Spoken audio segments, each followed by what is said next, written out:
House of the dragon का season 3 मैं अभी खत्म करके आया हूँ एंड मैं सच बोलूंगा, अगर इसके लास्ट एपिसोड का वो लास्ट मोमेंट मैंने नहीं देखा होता ना, तो a night of the seven kingdoms मेरे लिए 2026 में हाउस ऑफ द ड्रैगन से ऊपर ही रहती। लेकिन सिर्फ वो लास्ट वाला जो सीन इन्होंने डाला है ना, उसके वजह से हाउस ऑफ द ड्रैगन मेरे लिए ऊपर हो गई भाई। यही क्रेजीनेस, यही एंडिंग सीजन 2 के अंदर मिसिंग थी पूरी तरह। और सीजन 3 जिस तरीके से एंड हुआ है ना भाई, मैं बोल सकता हूँ कि गेम ऑफ थ्रोन्स ने फिर से अपने आप को रिडीम किया है। एंड जिस मोमेंट पे ये सीजन खत्म होता है ना, अब आगे जाके रेनेरिया टारगेरियन क्या करेगी कुछ समझ नहीं आ रहा, क्योंकि वो औरत खत्म हो चुकी है भाई अंदर से। हर तरफ से इतने ज्यादा प्रॉब्लम्स को फेस करना पड़ेगा अगले सीजन के अंदर रेनेरिया को कि उसका कोई मैच ही नहीं है। पूरे शो के अंदर इतने प्रॉब्लम्स में कोई भी कैरेक्टर नहीं पड़ा होगा जिन प्रॉब्लम्स में अब रेनेरिया पड़ने वाली है भाई। पहले ही इतने पंगे थे उसके लाइफ में, और सीजन 3 के अंदर जो हुआ, उसने जो एक आग लगा दी है ना अब इस पूरे शो के अंदर, वो आग अब पूरी तरह डिस्ट्रैक्शन से ही बुझने वाली है। सीजन 2 की एंडिंग जिस तरीके से की गई थी, सब लोगों के लिए बहुत ही ज्यादा अंडरवेलमिंग थी। सीजन 3 के एपिसोड 2 के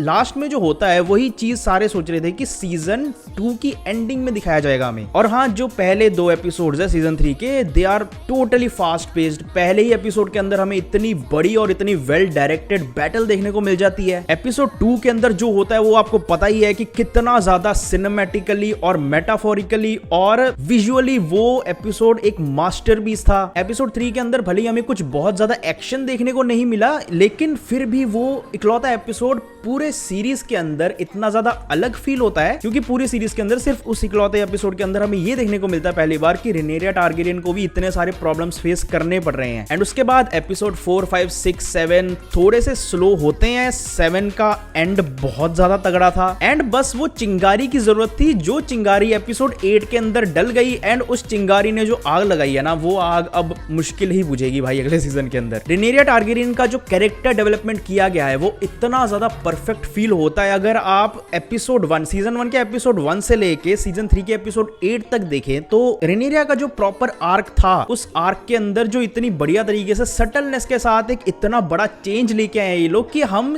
पहले से ही रेनेरिया को सपोर्ट कर रहे थे, लेकिन सीजन 3 का जैसे जैसे एंड आता रहेगा ना, आपका जो सपोर्ट है ना, वो शिफ्ट हो जाएगा रेनेरिया से एलिसेंट की तरफ। एंड ये चीज मुझे सीरीज खत्म करके नोटिस हुई कि यार एंड में जाके मुझे रेनेरिया के लिए सिंपैथी फील क्यों नहीं हो रही है। सेम रेनेरिया के लिए एपिसोड 2 के अंदर मैंने इतना ज्यादा चीयर किया था। This is the beauty of George R Martins writing. आप इतनी बढ़िया तरीके से एक स्टोरी को लिख रहे हो कि आप एज व्यूअर खुद मैनिपुलेट हो जाते हो कि मैं इस कैरेक्टर को सपोर्ट करूं या ना करूं। एंड ये जो हमारा चेंज आया है पर्सपेक्टिव को लेके, वो रेनेरिया के खुद के वजह से ही आया है, क्योंकि वो जिस तरीके से बिहेव कर रही थी सबके साथ, वो बैठ तो गई थी थ्रोन के अंदर, लेकिन थ्रोन के ऊपर बैठने से आप एक क्वीन नहीं कहलाओगी, वो चीज उसको बाद में जाके रियलाइज हुई। क्योंकि एपिसोड 3 के अंदर, उस एपिसोड के अंदर पता लगता है कि भाई आप पूरे वेस्टेरोस को छोड़ दो, 7 किंगडम्स को छोड़ दो, सिर्फ किंग्स लैंडिंग को संभालना ही कितना ज्यादा मुश्किल है। एंड उसके जो खराब डिसीजंस रहे हैं, जो लैक ऑफ लीडरशिप दिखी है, वही एंड में जाके एक साथ उसको बैकफायर कर जाता है। सीजन 3 का स्टार्ट भी बैटल से ही हुआ था और एंड भी एक बहुत ही तगड़े बैटल के साथ हुआ है। उन 2 बैटल्स को अगर हम साइड भी करते तो भी पूरे सीजन के अंदर बहुत सारे ऐसे एपिक मोमेंट्स हैं जिनको आप याद करोगे आगे जाके। स्पेशली भाई वो एगोन टारगेरियन वाला जो